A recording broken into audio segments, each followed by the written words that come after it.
मैं आप लोगों के लिए लेके आई हूँ एक न्यू कोरियन ड्रामा, जिसकी स्टार्टिंग से पहले जल्दी मेरे चैनल को सब्सक्राइब कर दें। यहीं से हम अपना न्यू एपिसोड स्टार्ट करते हैं व्हेन द फोन रिंग्स के।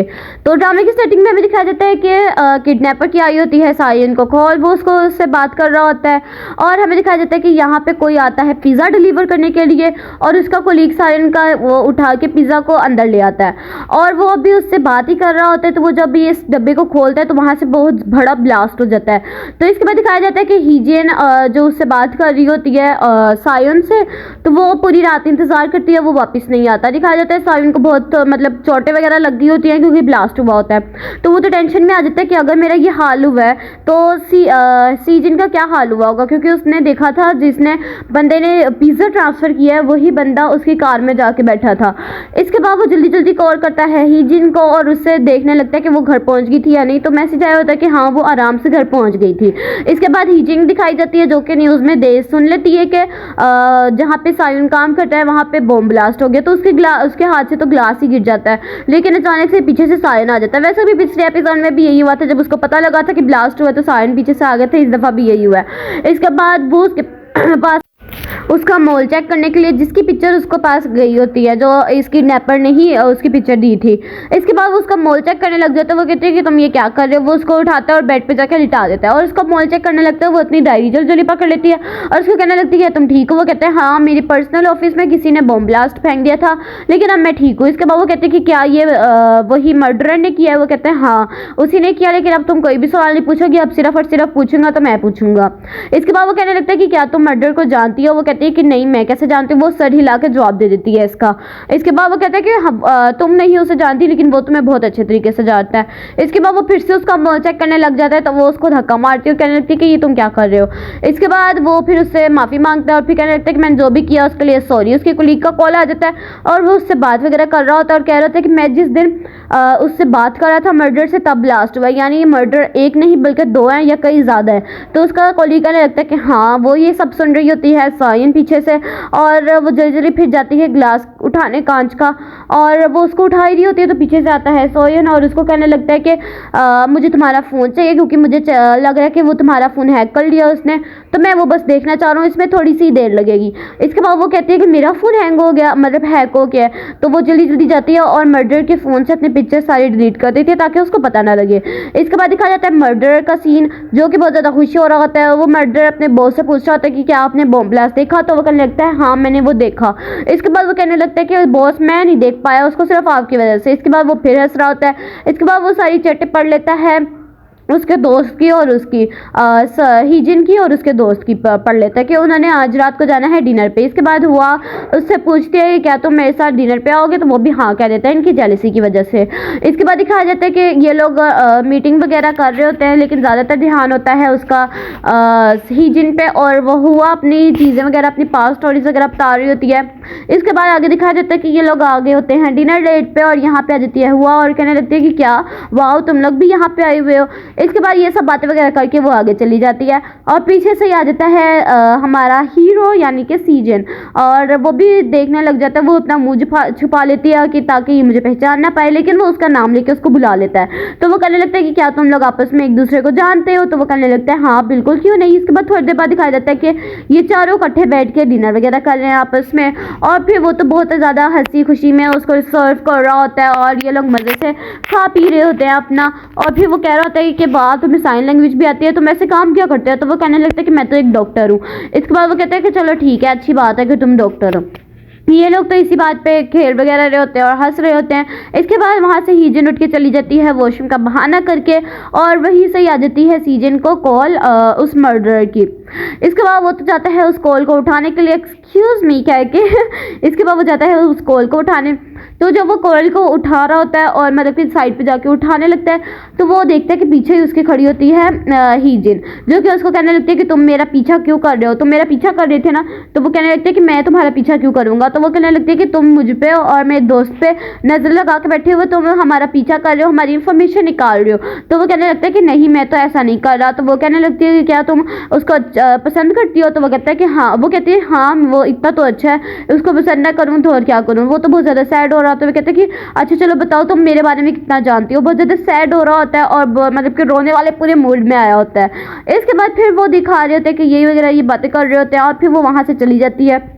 इसके बाद वो दोनों आपस में बातें वगैरह कर रहे होते हैं और वो जाती है अपनी दोस्त के पास, क्योंकि उसको बहुत ज़्यादा ज़रूरी काम होता है। अपनी दोस्त के पास जाके कहती है कि मैंने अपने हस्बैंड से डाइवोर्स लेना है। वो कहते हैं कि क्यों लेना है? वो कहते हैं कि बस मुझे चाहिए। वो कहते हैं कि कहीं वो तुम पे वो तो चीट वगैरह तो नहीं कर रहा?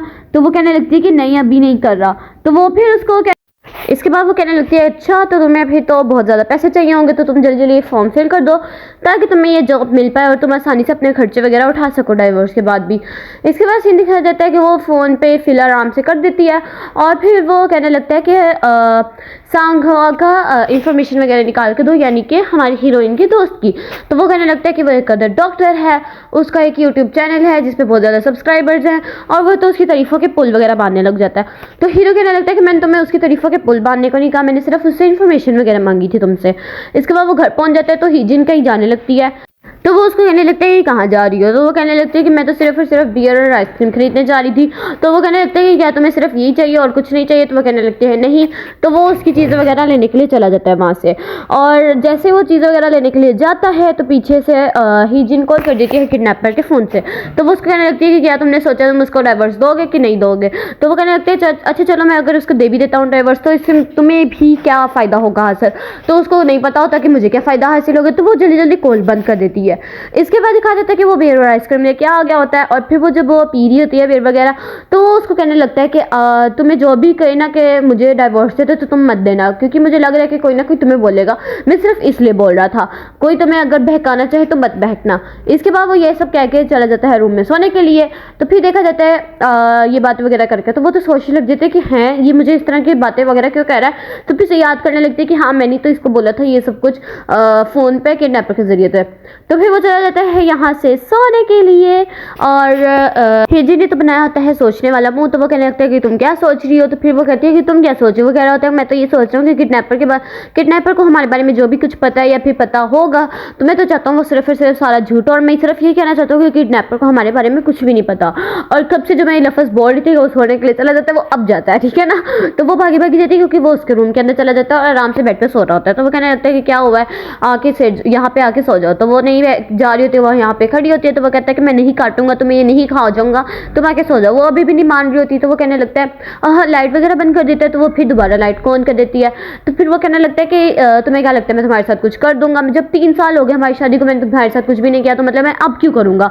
तो वो फिर वहाँ से फिर भी वो उसको देख रही होती है खड़ी होकर। तो फिर वो कहने लगता है ओ अच्छा मुझे समझ आ गया, यानी तुम अपने आप को कंट्रोल नहीं कर सकती, तो मुझे इसी तरह बताओ ना, तो जाओ जाके कहीं और सो जाओ क्योंकि तुम अपने आप को कंट्रोल नहीं कर सकती हो।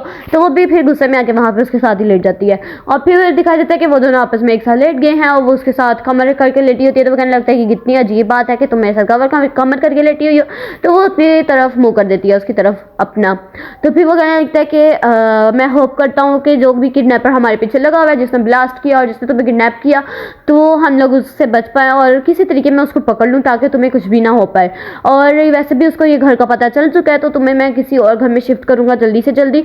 और फिर वो यहाँ पे ये सब बातें वगैरह करके उसको सुला देता है, वो सो जाती है। तो वो वहाँ से उठ के चला जाता है। इसके बाद दिखा जाता है कि वो एक ख्वाब देख रही होती है जिसमें बचपन में उनकी पूरी फैमिली का हो जाता है एक्सीडेंट और उसकी बहन को बहुत ज़्यादा चोटें लगी होती हैं और वो बहरी हो जाती है। तो वो जब उठती है तो वो बोलने लग जाती है और चीखने लग जाती है उसकी मतलब के हीजन। तो वो कहने लगते हैं उसकी मोम गुस्से में कि तुम क्यों बोल पा रही हो, तुमने नहीं बोलना। और फिर वो रोने लग जाती है। तो मोम उसका मुंह घुट के बंद कर देती है, यानी उसकी मोम ने ही उसके साथ बचपन से ज़बरदस्ती की थी कि तुमने कभी भी नहीं बोलना।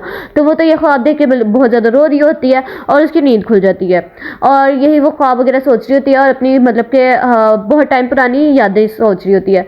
तो किडनैपर ने कर लिया आता है उसके पापा को किडनैप और उसके कॉल करके कहता है कि देखो मैंने तुम्हारे पापा को किडनैप कर लिया और तुम्हारे पास वैसे भी मेरा फ़ोन है, तो तुम मुझे बताओ तुम क्या कर रही हो उसके साथ। और वैसे भी मुझे लग रहा है कि तुम अभी तक उसको किडनैप कर रही हो इसके ज़रिए से सोयन को।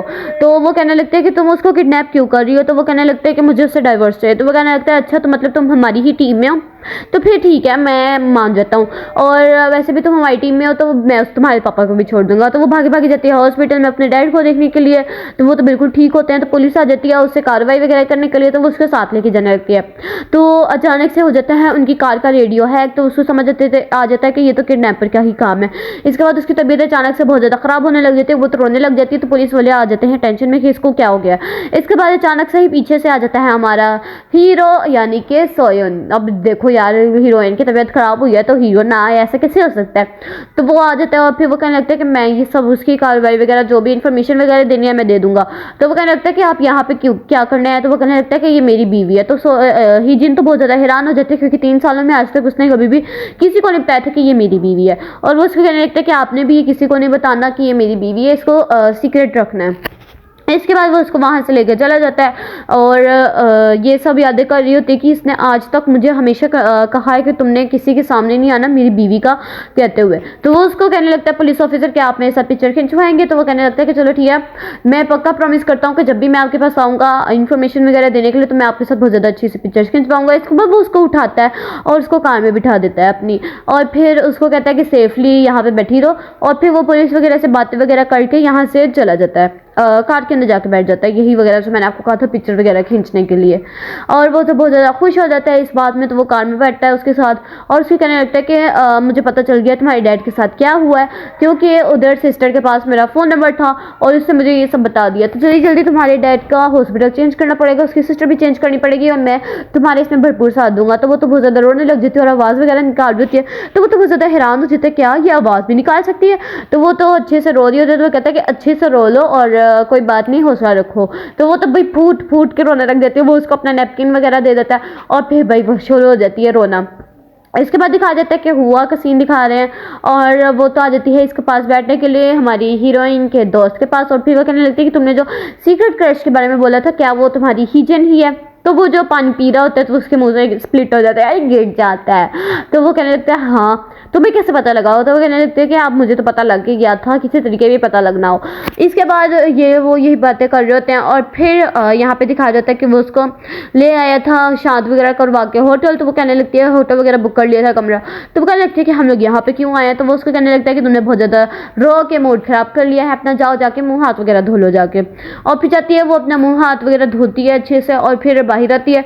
तो वो उसको कहने लगता है कि तुम ना अच्छे से तैयार हो के आ जाना, क्योंकि आज हमारे फैमिली डिनर है तो तुमने वहाँ पे आना है। इसके बाद वो उससे पूछने लग जाता है इन्फॉर्मेशन वगैरह। तो वो कहने लगता है कि तुमने पुलिस वालों को भी तो जाके बताना ही है, तो मुझे बता दो कि तुम लोग का आपस में क्या मामला है। तो वो कहने लगती है ये क्या मतलब। वो कहता है ये मर्डर के साथ तुम्हारा क्या मामला है। तो वो तो बहुत ज़्यादा हैरान हो जाती है। तो वो कहता है कि चलो ठीक है, तुम खाना वगैरह खा लो, इसके बाद तुम वो पार्टी वगैरह पे आ जाना जो हम लोगों ने फैमिली डिनर करना है। वो वहाँ से चला जाता है, और फिर वो सोचने लग जाती है। और फिर जब दिखा देता है कि वो खाने के लिए डिनर पे आ जाते हैं, तो सोयन भी आ जाता है वहाँ पे, लेकिन हिजन बहुत ज़्यादा लेट हो जाती है।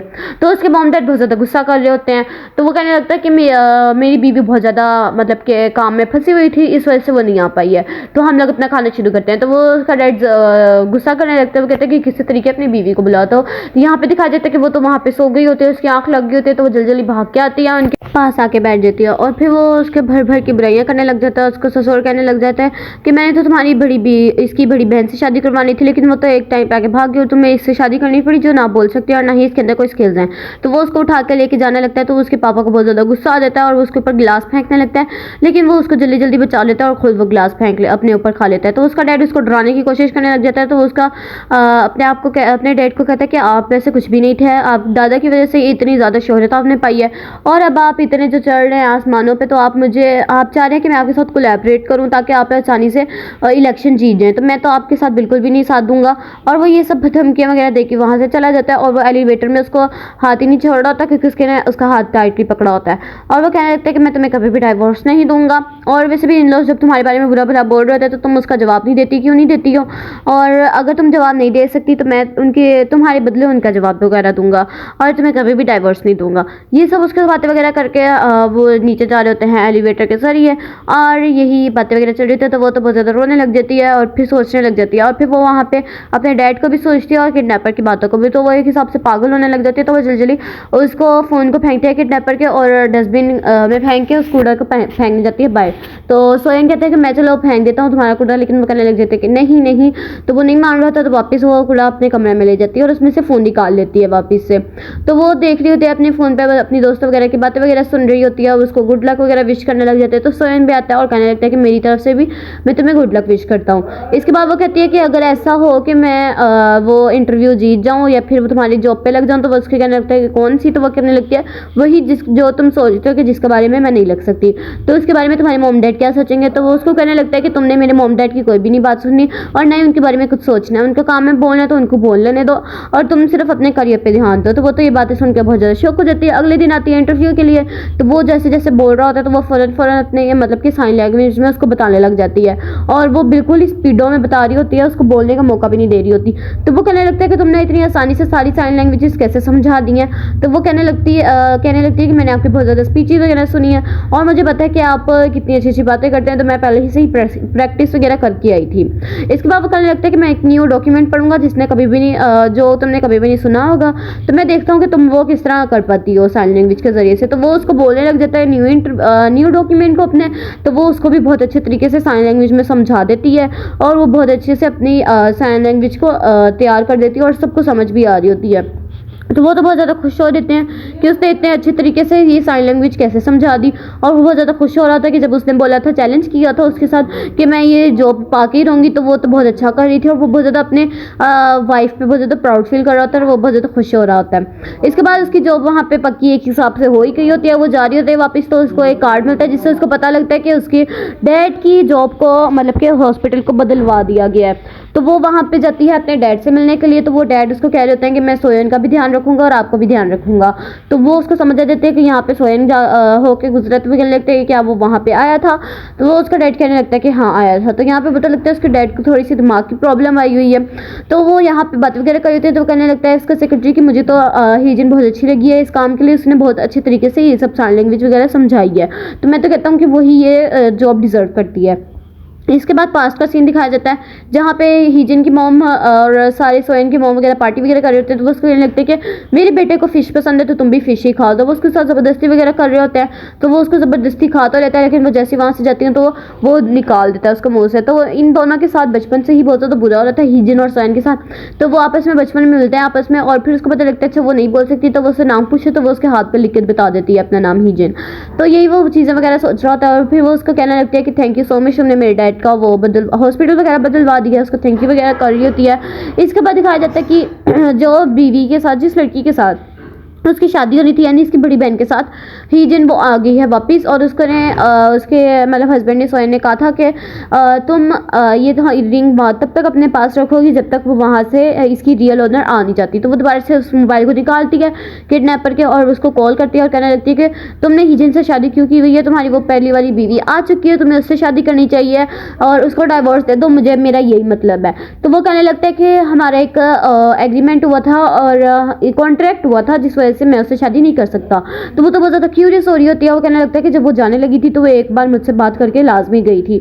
तो वो कहने लगती है कि क्या बात हुई थी। तो वो कहता है कि हम लोगों ने एक कॉन्ट्रैक्ट साइन किया था जिसमें वो मेरी वाइफ कभी भी नहीं बन सकती है, ये उसने इस कॉन्ट्रैक्ट में बोला था। इसके बाद ये बातें करते करते वो आ जाता है घर और वो जल्दी जल्दी अपना फ़ोन छिपाती है और फिर वो कहने लगता है कि तुम यहाँ क्या कर रही हो। कहती है बस मैं यहाँ पे वैसे खाना वगैरह बनाने के लिए आई थी। इसके बाद दिखाया जाता है पार्टी का सीन जहाँ पे सोयन आया होता है। यहाँ पे बहुत ज़्यादा ग्रैंड पार्टी हो रही होती है। यहाँ पे हीजन भी आ जाती है, इसकी मॉम से मिलती है आके। तो वो कहने लगती है कि वो कहने लगते हैं कि तुम्हारे डैड का हॉस्पिटल चेंज करवा दिया गया। तो वो कहने लगते हैं जी मॉम। इसके बाद कहते हैं कि मिनिस्टर को पता चल गया होगा, तुम्हारे हस्बैंड को भी पता लग गया होगा। तो वो कहते हैं कि हाँ जी मॉम, वो तो पता लग ही गया। इसके बाद वो कहते हैं कि आप मॉम वो अपने हस्बैंड के बारे में क्यों नहीं पूछी। तो वो कहता है कि वो जाए जहाँ जाने उसने, मुझे इससे कोई भी फर्क नहीं पड़ता। इसके बाद वो उसका कोट वगैरह उतार देती है और कहने लगती है कि तुम इस तरह अच्छी लग रही हो उस ड्रेस में, और कोट उतार देती है और इसी तरह तुमने फिरना है। तो वो आ जाती है और बहुत ज़्यादा लोनली फील कर रही होती है क्योंकि सब आपस में लगे होते हैं, वो एक जगह पे खड़ी होती है।